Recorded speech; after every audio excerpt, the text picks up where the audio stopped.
الله أكبر.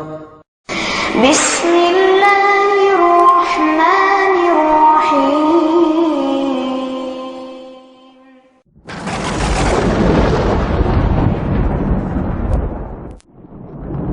وقل جاء الحق وزهق الباطل إن الباطل كان زهوقا. إن الحمد لله نحمده ونستعينه ونستغفره ونعوذ بالله من شرور أنفسنا ومن سيئات أعمالنا من يهده الله فلا مضل له ومن يضلل فلا هادي له وأشهد أن لا إله إلا الله وأشهد أن محمدا عبده ورسوله أرسله بالحق بشيرا ونذيرا أما بعد فإن خير الحديث كتاب الله وخير الهدي هدي محمد صلى الله عليه وسلم فإن خير الأمور عوازمها وشر الأمور محدثاتها وكل محدثة بدعة وكل بدعة ضلالة وكل ضلالة في النار. فأعوذ بالله من الشيطان الرجيم. بسم الله الرحمن الرحيم. والشمس وضحاها والقمر إذا تلاها والنهار إذا جلاها والليل إذا يغشاها والسماء وما بناها والأرض وما طحاها ونفس وما سواها فألهمها فجورها وتقواها قد أفلح من زكاها وقد خاب من دساها. محترم حضرات، بزرگوں، دوستوں، عزیزوں، ماں اور بہنوں، چھوٹے بچوں، تمام تعریفیں اللہ تبارک و تعالیٰ کے لیے ہے جو ہم تمام کا خالق ہے، مالک ہے، اور درود و سلام ہو میرے اور آپ کے پیارے نبی محمد مصطفیٰ صلی اللہ علیہ وسلم کی ذات اقدس پر. اللہ کے نبی صلی اللہ علیہ وسلم جن کی بات، جن کے فرمودات، جن کے افعال، کام اور جن کے احوال کی ہم پیروی اور اقتداء کرتے ہیں، اللہ تعالیٰ کی رحمتیں اور برکتیں ہوں پیارے نبی صلی اللہ علیہ وسلم پر. بزرگوں، دوستوں، عزیزوں، سورۃ الشمس کی ابتدائی آیتیں میں نے آپ کے سامنے پڑھی ہیں، اور ہم میں سے ہر کوئی جب ان آیتوں کو پڑھتا ہے تو سمجھتا ہے کہ والشمس وضحاها، اللہ نے قسم کھائی ہے. والشمس وضحاها، سورج کی، چاند کی، والقمر اذا تلاها والنهار اذا جلاها، دن کی، رات کی. اور اللہ تبارک و تعالیٰ اتنی مرتبہ، 17 مرتبہ قسم کھا کر آپ کو مجھے کیا بتانا چاہتے ہیں؟ ہم کچھ دیر کے لیے اپنے کان دل کی تہیوں سے، دل کی گہرائیوں سے دیکھتے ہیں کہ اللہ سبحانہ و تعالیٰ مجھے اور آپ کو کیا بتانا چاہتے ہیں. آیتیں جب ختم ہوتی ہیں تو اللہ تبارک و تعالیٰ کہتے ہیں قد افلح من زکاہا، میں بات بتا رہا ہوں تمہارے اپنے نفس کی، تمہاری جو طبیعتیں ہیں، میری جو طبیعت ہے، یہ کیسی طبیعتیں ہیں. اور ہم تمام جانتے ہیں کہ انسان یعنی میں اور آپ چند چیزوں کا مرکب ہے. ایک انسان کا جسم ہے، میرا جسم ہے، آپ کا جسم ہے. یہ مٹی ہے، مٹی سے پیدا ہوتا ہے، مٹی میں لوٹایا جاتا ہے، مٹی سے نکالا جاتا ہے.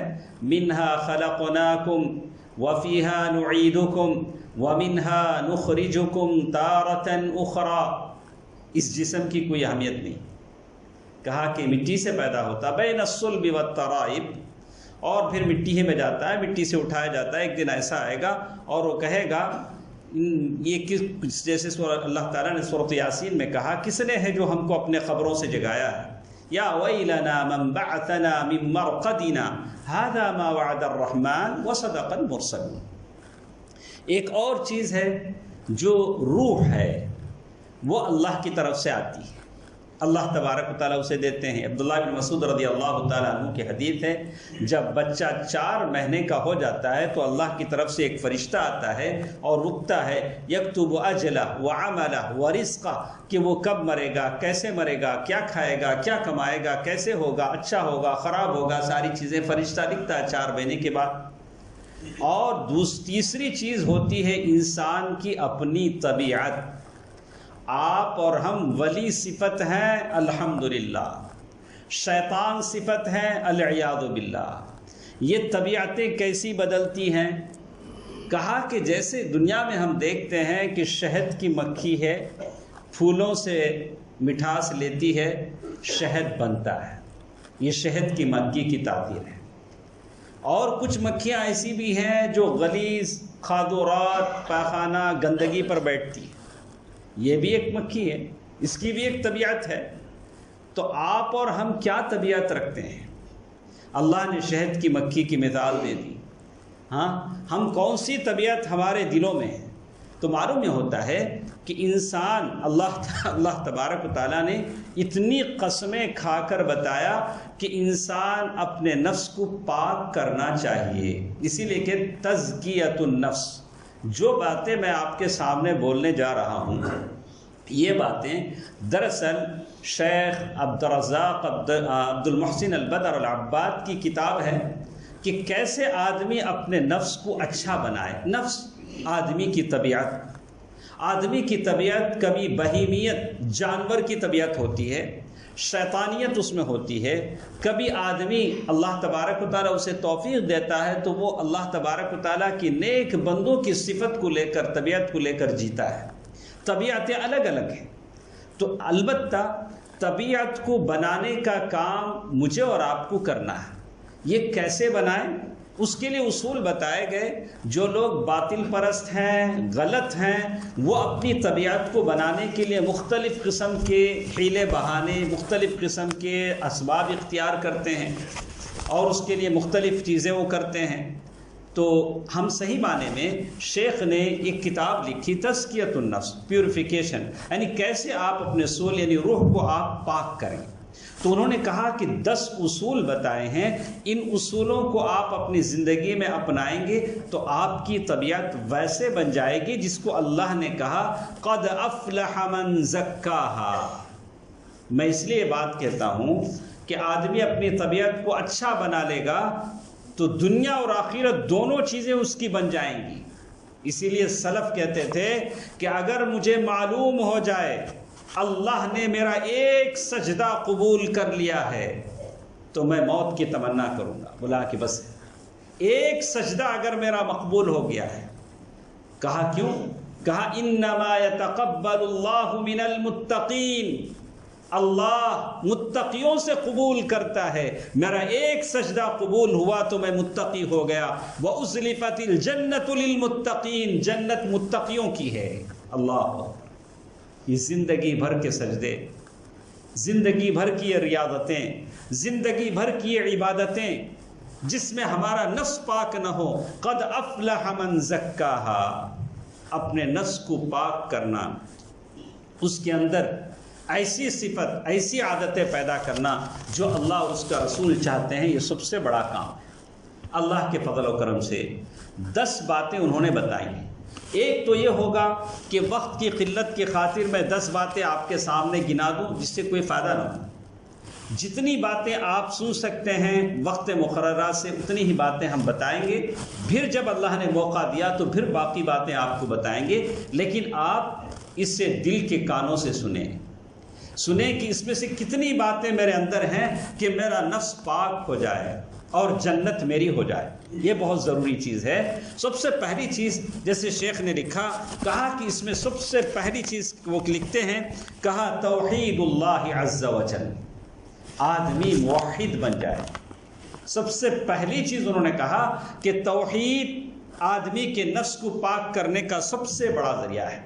اصل الاصول و زکاۃ التزکیہ، یہ پہلا اصول ہے کہ آپ اپنے نفس کو پاک بنائیں. کیوں؟ کلمہ توحید، لا الہ الا اللہ، کلمۃ التقوی، العروۃ الوثقی، اور یہی کلمہ ہے جس کو پڑھ کر لوگ اسلام میں داخل ہوتے ہیں، جن سے ان کے جانوں اور مالوں کی حفاظت ہوتی ہے. دوستو عزیزو، ہم سب کلمہ گو مسلمان ہیں. مسلمانوں کے دلوں میں کبھی خوف اور رعب محسوس ہوتا ہے. مجھے تعجب ہوتا ہے، آپ کے لیے ایک مثال میں بیان کروں. اللہ کے نبی صلی اللہ علیہ وسلم کعبۃ اللہ سے ٹیک لگا کر بیٹھے ہیں، کعبۃ اللہ سے ٹیک لگا کر بیٹھے ہیں، صحابی رسول آتے ہیں، یا رسول اللہ الا تستنصر لنا الا تدعو لنا، اے اللہ کے رسول کیا آپ ہمارے لیے دعا نہیں کرتے، اللہ سے ہمارے لیے مدد نہیں چاہتے؟ دیکھیے ادھر امیہ ہے، بلال ابن رباح کو ستا رہا ہے، ادھر سمیہ ان پر ظلم ہو رہا ہے، یاسر اور اس کے خاندان وہ ستائے جا رہے ہیں، اور طرح طرح کے مظالم مسلمانوں پر ہو رہے ہیں، اور گنتی کے چند لوگ مسلمان ہوئے ہیں، لیکن اللہ کے نبی صلی اللہ علیہ وسلم نے کہا واللہ لیتممن ھذا الامر، قسم خدا کی اللہ اس دین کو غالب کرے گا۔ گنتی کے چند لوگ مسلمان ہیں، آگ کی چتاؤں پر لٹایا جا رہا ہے، کھجور کے تنوں سے درختوں سے بن کر پیٹا جا رہا ہے، خباب کی زندگی ہے، بلال رضی اللہ تعالیٰ عنہ کی زندگی ہے، لوگ پریشان ہیں، سمیہ یہ عورت، یہ نازک ذات، ان کو ستایا جا رہا ہے، یاسر عمار ستائے جا رہے ہیں، لیکن اللہ کے نبی صلی اللہ علیہ وسلم کی زبان سے نکل رہا ہے اللہ اس دین کو غالب کرے گا۔ میں کبھی سوچتا ہوں اس ملک میں اتنے کروڑوں مسلمان ہیں، پھر ڈرتے کیوں ہیں؟ اللہ کے نبی صلی اللہ علیہ وسلم نے ان چند مسلمانوں کے لیے نصرت اور فتح مندی کا وعدہ کیا ہے کہ تم غالب ہو جاؤ گے، اللہ اس دین کو غالب کرے گا۔ کہ اللہ اپنی زمین میں آپ کو بیار و مددگار چھوڑے گا؟ اللہ کافروں کو آپ پر مسلط کرے گا؟ ہرگز نہیں، لیکن شرط ہے کہ آپ اور ہم موحد بن جائیں۔ دوستو، عزیزو، ماں اور بہنوں، ہم اپنے چلتے راہ جب شرک کی بستیاں دیکھتے ہیں، مشرکین کو دیکھتے ہیں، تو مجھے اور آپ کو لگتا ہے کہ شاید اس وجہ سے اللہ نے اپنی مدد روک لی۔ اللہ کی زمین پر اگر شرک ہو رہا تو نفس کو پاک کرنے کا سب سے پہلا اصول بتایا وَمَا خَلَقْتُ الْجِنَّ وَالْإِنسَ إِلَّا لِيَعْبُدُونَ، سارے انسان اور جن اللہ کی عبادت کے لیے پیدا کیے گئے ہیں۔ سورۃ الذاریات آیت نمبر 50 پر 6 جب بھی ہم پڑھتے ہیں، یعبدون کا مطلب یہ ہوتا ہے یوحدون، بہت سارے لوگ عبادت کرتے ہیں، ادھر بھی سجدے کرتے ہیں، ادھر بھی سجدے کرتے ہیں، یہاں بھی سجدے لوگوں سے کرواتے ہیں، وہاں بھی چادریں چڑھواتے ہیں، لیکن اللہ نے کہا الا لیوحدون، عبادت صرف اللہ کے لیے کریں، کسی اور کی عبادت نہیں۔ وما خلقت الجن والانس الا لیعبدون، آپ اور ہم صحیح معنی میں توحید پرست بن جائیں تو ہمارا نفس پاک ہو جائے۔ دیکھیں آگے چل کر اللہ کہتے ہیں وَلَقَدْ بَعَثْنَا فِي كُلِّ أُمَّةٍ رَسُولًا أَنِ اعْبُدُوا اللَّهَ وَاجْتَنِبُوا الطَّاغُوتَ، ہم نے ہر امت میں رسول بھیجا کہ وہ اللہ کی عبادت کریں، طاغوت سے بچ جائیں۔ طاغوت کیا ہوتا ہے؟ طاغوت ہر وہ چیز جو اللہ کے علاوہ کسی کی پوجا کی جاتی ہے اس کی اپنی مرضی سے، اس کی اپنی مرضی سے، اس لیے کہ لوگوں نے حضرت عیسیٰ علیہ السلام کی بھی پوجا اور پرستش کی، اس میں ان کی مرضی کا کوئی دخل نہیں تھا۔ فرشتوں کی پوجا کی، اللہ کی بیٹیاں کہا، اور اس میں ان کی مرضی کا کوئی دخل نہیں تھا۔ اگر کوئی اللہ تعالیٰ کے علاوہ لوگوں کو اپنی عبادت کی طرف پھیرتا ہے، لوگوں سے اپنی پوجا پاٹ کرواتا ہے، تو وہ طاغوت ہے۔ وَلَقَدْ بَعَثْنَا فِي كُلِّ أُمَّةٍ رَسُولًا أَنِ اعْبُدُوا اللَّهَ وَاجْتَنِبُوا الطَّاغُوتَ، اگر کوئی غیب کا دعویٰ کرتا ہے، لوگوں کے ہاتھ دیکھ کر قسمت بتاتا ہے، تو وہ طاغوت ہے۔ کہ اپنے نفس کو پاک کرنے کا سب سے پہلا قدم، پہلا اصول ہے کہ آپ اور ہم توحید پرست بن جائیں، موحد بن جائیں۔ دیکھیے اللہ کے نبی صلی اللہ علیہ وسلم معاذ بن جبل رضی اللہ تعالی عنہ کو یمن کا گورنر بنا کر بھیج رہے ہیں، پہلی نصیحت کر رہے ہیں انک تأتی قوما من اہل الکتاب، دیکھو تم یہود و نصارہ کی طرف جا رہے ہو، فلیکن اول ما تدعوہم شہادت ان لا الہ الا اللہ، پہلی دعوت ان کو توحید کی دینا۔ اللہ اکبر، جب تک زندہ ہیں توحید پر زندہ ہیں۔ یہی بات مکے کی ساری زندگی شرائع نازل نہیں ہوئے، صحابہ کی ایسی پرورش کی کہ وہ ایسے بالکل توحید میں، ایمان میں اتنے پختہ ہو گئے کہ سارے مصائب اور صعوبتوں کو انہوں نے برداشت کیا۔ جیسے کہتے ہیں کہ اس کے مقابلے میں ابن تیمیہ رحمہ اللہ قرآن مجید کی ایک آیت ہے ویل للمشرکین، قرآن مجید کی آیت سنیے کیا کہتے ہیں، ویل للمشرکین الذین لا یؤتون الزکاۃ، الذین لا یؤتون الزکاۃ، خراب ہو، بربادی ہو، ہلاکت ہو مشرکین کے لیے جو زکوٰۃ نہیں دیتے ہیں، ویل للمشرکین الذین لا یؤتون الزکاۃ۔ اب اگر ایک آدمی سوال کرتا ہے صاحب یہ مشرکین سے زکوٰۃ کا کیا تعلق ہے، مشرک تو زکوٰۃ دیتا نہیں ہے، یہ کون سی زکوٰۃ کی بات آپ کر رہے ہیں؟ کہا کہ یہاں الذین لا یؤتون الزکاۃ، زکوٰۃ سے مراد توحید ہے۔ اللہ اکبر، یہ علماء ہیں جو معنی سمجھیں۔ کہا کہ یہاں توحید سے مراد زکوٰۃ ہے اور زکوٰۃ سے مراد توحید ہے، اور توحید ہی اصل آپ کے نفس کو پاک کرتا ہے، آپ کے نفس کی پاکی صفائی کرتا ہے توحید۔ الذی، ابن تیمیہ رحمہ اللہ نے کہا کہ یہاں اللہ تعالیٰ نے جو زکوٰۃ کا لفظ استعمال کیا ہے یہ توحید کے معنی میں آتا ہے، اور اس کے مقابلے میں شرک ہے جو آج ہم اپنے آنکھوں سے دیکھ رہے ہیں۔ وَلَقَدْ أُوحِيَ إِلَيْكَ وَإِلَى الَّذِينَ مِن قَبْلِكَ لَئِنْ أَشْرَكْتَ لَيَحْبَطَنَّ عَمَلُكَ وَلَقَدْ أُوحِيَ إِلَيْكَ وَإِلَى الَّذِينَ مِن قَبْلِكَ لَئِنْ أَشْرَكْتَ لَيَحْبَطَنَّ عَمَلُكَ۔ اللہ تعالیٰ نے وحی کر دی کہ اگر شرک کا صدور ہو تو سارا عمل اکارت ہو جائے۔ شرک محبط الاعمال، عمل اس سے برباد ہو جاتا ہے۔ شرک کیسے بھی داخل ہو آدمی کے سارے عمل اس سے برباد ہو جاتے ہیں۔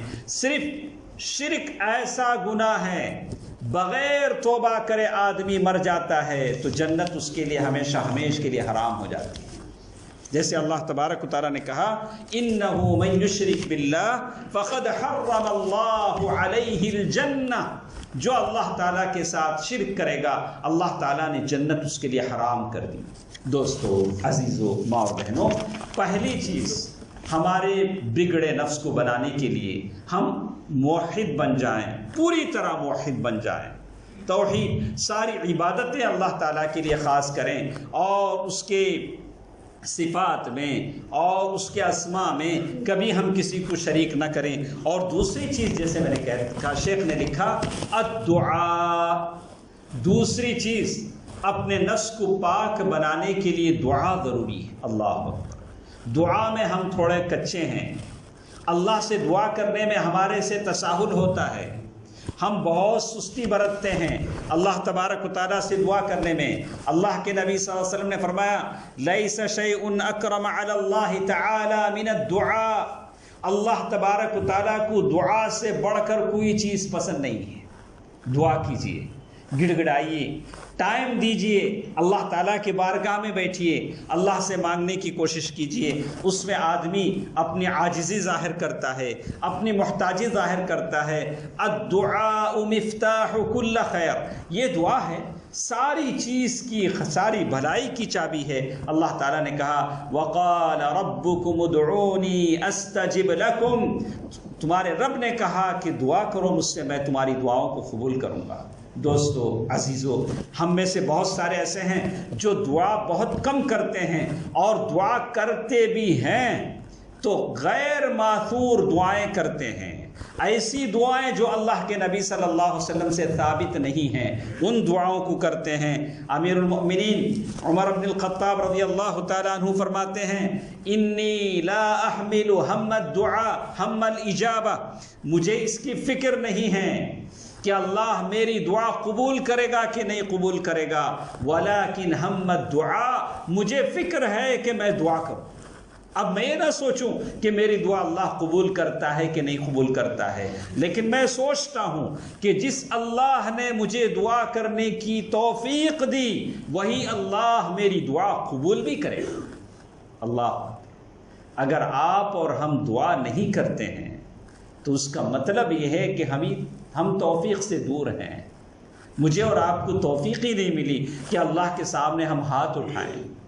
ہاتھ اٹھا کر جب توفیق مل جاتی ہے تو دعا قبول کرنے کی ذمہ داری بھی اس ذات کی ہے جس نے ہاتھ اٹھانے کی توفیق۔ دعا کیجیے، گڑ گڑائیے، اس اللہ تعالیٰ سے اپنی صحت کے لیے، ایمان کے لیے، قوم کے لیے، مسلم امہ کے لیے دعا کیجئے کہ جگہ جگہ جو حالت ہماری ہو رہی ہے اس کے خلاف دعا کیجئے۔ جیسے کہتے ہیں فَإِذَا أُلْهِمْتُ الدُّعَاء، عمر بن خطاب رضی اللہ تعالیٰ عنہ کہتے ہیں کہ جب اللہ نے مجھے دعا کی توفیق دے دی فَإِنَّ الْإِجَابَةَ مَعَ، دعا قبول کرنے کی ذمہ داری اور دعا قبول کرنا بھی اللہ تعالیٰ کی طرف سے ہے۔ اللہ تعالیٰ میری دعا قبول کریں گے۔ اور اسی طرح اور ایک سلف کہتے ہیں میں نے دیکھا جماع الخیر، یعنی یہ ساری چیزیں جو خیر کی ہیں، نماز خیر ہے، بھلائی ہے، روزہ بھلائی ہے، زکوٰۃ بھلائی ہے، سب توفیق اللہ کے پاس ہے۔ اللہ سے اسے زبردستی آپ چھین نہیں سکتے۔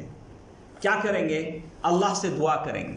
اللہ سے جب دعا کریں گے تو اللہ آپ کو دے گا، نماز پڑھنے کی توفیق بھی دے گا، روزہ رکھنے کی توفیق بھی دے گا، زکوٰۃ دینے کی توفیق بھی دے گا۔ یہ سارے اچھائیوں کی جڑ دعا ہے، اس لیے دعا کرو۔ اللہ کے نبی صلی اللہ علیہ وسلم سب سے پیاری دعا اپنے نفس کی اصلاح کے لیے کرتے تھے۔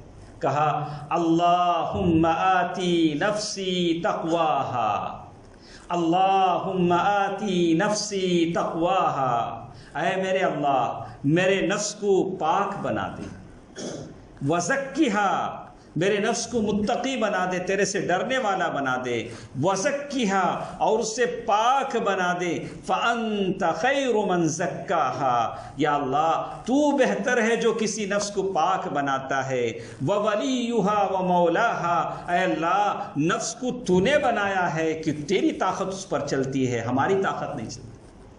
ہم بھلے کتنے ایکٹنگ کر لیں، جسم کے کپڑے بدل لیں، بڑی بڑی داڑیاں چھوڑ لیں، لیکن نفس نہیں بنے گا تو ہم کبھی آنکھوں سے غلط بھی دیکھ لیں گے، زبان سے جھوٹ بھی بول لیں گے۔ ہمارے کپڑے، ہماری داڑیاں، ہمارے دماغ میں جو بھس بھرا ہوا ہے اسے دور نہیں کر سکتے جب تک کہ اللہ کی توفیق نہ ہو۔ اللہ کے وَلَٰكِنَّ اللَّهَ يُزَكِّي مَن يَشَاءُ، اللہ تعالیٰ ہے جو آدمی کو جسے چاہے پاک کرتا ہے۔ بات کہنے کی ہے تو نفس کی پاکی یہ سب سے بڑی چیز ہے، اور اس کے لیے چاہیے دعا۔ آپ اللہ سے دعا کریں۔ اللہ کے نبی دعا کر رہے ہیں صلی اللہ علیہ وسلم، اللہم آتی نفسی تقواہا وزکیہا وانت خیر من زکاہا انت ولیہا ومولاہا۔ اللہ تبارک و تعالیٰ نے خود کہا فَإِذَا سَأَلَكَ عِبَادِي عَنِّي فَإِنِّي قَرِيبٌ اجیب دعوت، کہا کہ جب میرے بندے میرے تعلق سے پوچھیں تو کہہ دیجئے کہ میں بڑا قریب ہوں۔ اللہ کے نبی صلی اللہ علیہ وسلم اللہ سے دعا کر رہے ہیں یا مقلب القلوب، اے دلوں کے بدلنے والے۔ دوستو، عزیزو، ماں اور بہنوں، نوجوان بچے، چھوٹے بچے تنہائی میں گناہ کیوں کرتے ہیں؟ تنہائی میں گناہ کیوں کرتے ہیں؟ کوئی دیکھ نہیں رہا ہے، ان کی نگاہیں اسکرین پر ہوتی ہیں۔ بڑے بڑے لوگ کرتے ہیں، کیوں کرتے ہیں؟ بوڑھے ہیں، خبر میں پیر لٹک رہے ہیں، آخرت کی تیاری ہے، لیکن پھر بھی گناہوں سے کبھی آلودہ ہو جاتا ہے۔ کیوں ہوتا ہے؟ اس لیے ہوتا ہے کہ توفیق چاہیے، نفس کی اصلاح چاہیے۔ تنہائی میں، ظاہر میں، باطن میں اگر مجھے معلوم ہے هو الاول والآخر والظاہر والباطن، اللہ تعالیٰ سب سے اول بھی ہے، ظاہر میں ہے، باطن میں ہے، تو میں کوئی گناہ نہیں کروں گا۔ لیکن آپ کو مجھے معلوم ہونا چاہیے۔ ایک بات بتاتا ہوں، ذرا صبر سے سنیے۔ میں کہتا ہوں کیا فرق پڑ جاتا ہے، ایک بات تو کر لیا۔ ارے ہم تو جانتے ہیں کہ ایک سجدے کے لیے ابلیس کو جنت سے نکالا گیا۔ میں اور آپ کتنے سجدے چھوڑتے ہیں، جن میں کتنی نمازیں ہم سے چھوٹ جاتی ہیں۔ ہمارے نرم بستر ہمیں روک لیتے ہیں، ہمارے گناہ ہمارے پیروں کی بیڑیاں بن جاتی ہیں۔ مجھے یاد ہونا چاہیے ایک سجدے کے انکار پر شیطان کو، ابلیس کو اللہ نے دھتکار دیا۔ اب اس کا کیا جواب میں دوں؟ اور اگر میں کہتا ہوں کہ ٹھیک ہے ایک آدھ لقمہ تو کھا لیا، حرام کا صحیح، ظلم کا صحیح، کچھ روپے تو لے لیے، 100 روپے، 200 روپے، 1000 روپے، 1 لاکھ روپے، کروڑ روپے، ایک آدھ مرتبہ کر لیا تو کیا ہوتا ہے؟ ارے وہ بھی تو ایک ہی نوالا تھا جو آدم اور حوا نے جنت میں کھایا تھا، اسی نوالے کی وجہ سے تو جنت سے نکالے گئے، اس میں کوئی شک ہے؟ ہاں اللہ تعالیٰ نے ان کو معاف کیا، اللہ تعالیٰ نے کلمہ اللہ جیسے کہا، تو معلوم یہ ہوتا ہے کبھی ایک صحابہ جنہوں نے خون کی ندیاں بہا دیں، بہت ساری خدمات کی، لیکن ایک جنگ میں شریک نہیں ہوئے جیسے آتا ہے، تو اللہ تعالیٰ کی طرف سے بائیکاٹ کا اعلان ہو گیا کہ وہ صحابہ جو جنگ میں شریک نہیں ہوئے ان سے کوئی بات نہ کرے، یہاں تک کہ 40 دن گزر گئے، بعد میں اللہ نے معاف. تو اللہ تعالیٰ کے پاس جو سسٹم ہے بالکل صحیح ہے، ایسا نہیں ایسے بھی چلے گا ایسے بھی چلے گا، آدھے کافر آدھے مشرک آدھے مومن آدھے مسلمان، نہیں. اللہ کے پاس یا تو جنت ہے یا تو جہنم ہے. اسی لیے اللہ نے کہا ادخلوا فی السلم کافہ ولا تتبعوا خطوات الشیطان، پورے کے پورے اسلام میں داخل ہو جاؤ، شیطان کی پیروی نہ کرو، آدھا تیتر آدھا بٹیر والی زندگی مت گزارو، آ جاؤ پوری کی طرح. اور اس کے لیے چاہیے آدمی کو اپنے آپ کو پاک کرنا ہے. پاک کرنے کے لیے کہا کہ آدمی، اللہ کے نبی دعا کر رہے ہیں یا مقلب القلوب، اے دلوں کے پھیرنے والے، یا مقلب القلوب یا مقلب القلوب ثبت قلبی علی دینی، میرے دل کو دین پر ثابت قدم رکھ. ثبات قدمی چاہیے، استقامت چاہیے. اور ایک کہا معلوم یہ ہوتا ہے کہ التزکیۃ بید اللہ، نفس کو پاک کرنا کس کے ہاتھ میں ہے؟ اللہ کے ہاتھ میں. نفس کو پاک کرنا اللہ کے ہاتھ میں ہے، اللہ سے مانگا جائے. ہمارا بھیس بدل لینا، حرکتیں بدل لینا، یہ صرف ظاہری چیز ہے، لیکن چاہتے ہیں کہ ہم اندر سے بدلیں، اور وہ اللہ تعالیٰ جانتا ہے. اور اسی طرح اللہ تعالیٰ نے کہا وَلَوْلَا فَضْلُ اللَّهِ عَلَيْكُمْ وَرَحْمَتُهُ مَا زَكَىٰ مِنْكُمْ مِنْ أَحَدٍ، اگر اللہ کا فضل اور کرم نہ ہوتا تو تم میں سے کوئی پاک باز نہ بنتا. تو پاک باز بنانا، اچھی طبیعت والا بنانا، یہ اللہ کی طرف سے ہوتا ہے. اللہ کے نبی صلی اللہ علیہ وسلم، آخری بات ہے، بات ختم کر رہا ہوں. دیکھیے اللہ کے نبی صلی اللہ علیہ وسلم یوم الاحزاب جنگ خندق کے موقع پر صحابہ کے ساتھ مل کر مٹی گڑھا کھود رہے ہیں، بڑا گڑھا ہے کھود رہے ہیں. صحابہ کہتے ہیں اللہ کے نبی صلی اللہ علیہ وسلم کو ہم دیکھتے تھے، جیسے الفاظ انہوں نے کہا کہ اللہ کے نبی صلی اللہ علیہ وسلم ینقل معنا التراب، ہمارے ساتھ اللہ کے نبی صلی اللہ علیہ وسلم گڑھا کھود رہے تھے، مٹی اٹھا رہے تھے، اور مٹی اور دھول نے آپ کے بغلوں کی سفیدی کو ڈھانپ دیا تھا. یعنی اتنی مٹی اللہ کے نبی صلی اللہ علیہ وسلم کے جسم پر لگی ہوئی تھی. اللہ کے نبی صلی اللہ علیہ وسلم کے زبان پر یہ اشعار تھے واللہ لولا اللہ مہتدینا ولا تصدقنا ولا صلینا، واللہ لولا اللہ مہتدینا ولا تصدقنا ولا صلینا. قسم خدا کی اگر اللہ کی توفیق نہیں ہوتی، ہدایت نہ ہوتی، تو نہ ہم ہدایت پاتے، نہ ہم صدقہ دیتے، نہ ہم روزہ رکھتے. جو کچھ بھی توفیق ہے اللہ کی طرف سے ہے. دوستو، عزیزو، ماں اور بہنوں، 10 باتوں میں سے 2 باتیں ہم نے آج کی اس جمعے کے خطبے میں آپ کے سامنے بیان کی. اپنے نفس کی اصلاح کے لیے آدمی کو 10 چیزیں اختیار کرنی ہیں. اس میں سے 2 باتیں، ایک توحید کو اپنے دل میں جاگزین کرنا ہے، دوسری چیز اللہ تعالیٰ سے دعا کرنا ہے. اللہ تعالیٰ سے دعا ہے کہ اللہ تعالیٰ مجھے اور آپ کو اس کی توفیق دے. اللہ تبارک و تعالیٰ ہم تمام کو اپنے نفس کی اصلاح کرنے کی توفیق عنایت فرمائے. اللہ تبارک و تعالیٰ ہمیں دعاؤں کا التزام کرنے کی توفیق نصیب فرمائے. اے الہ العالمین، جتنے بیمار ہیں انہیں شفاء کلیہ عطا فرما، شفاء عاجلہ عطا فرما. جو قرضدار ہیں ان کے قرضوں کی ادائیگی کا ذریعہ فرما دے. جو غریب ہیں انہیں خوشحال بنا دے. اے اللہ، تیرے رحمت کے خزانوں میں کوئی کمی نہیں. یا اللہ، تمام مسلمانوں کے مال و دولت میں، برکت میں خیر و برکت عطا فرما. اے اللہ، مسلمان قوم پر غالب، کافر قوم کو غالب نہ کر، مسلط نہ کر. اے اللہ، مسلم قوم کی عزت، مال، جان، آبرو کی حفاظت فرما. آمین. صدق اللہ العلی العظیم. ونفعني وإياكم بالآيات والذكر الحكيم. إنه تعالى جواد ملك كريم بر رؤوف رحيم.